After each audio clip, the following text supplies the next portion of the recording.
Salamat sa isang tao na nirerespeto natin.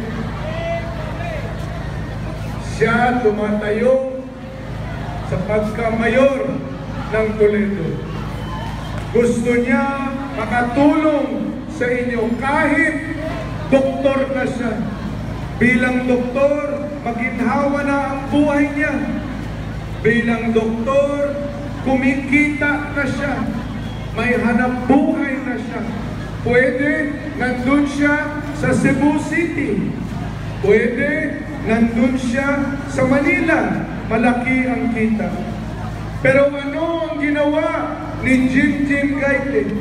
Bumalik siya dito, hindi kayo iniwanan, hindi kayo pinapabayaan para pangalan Dr. Jingjing Gaite.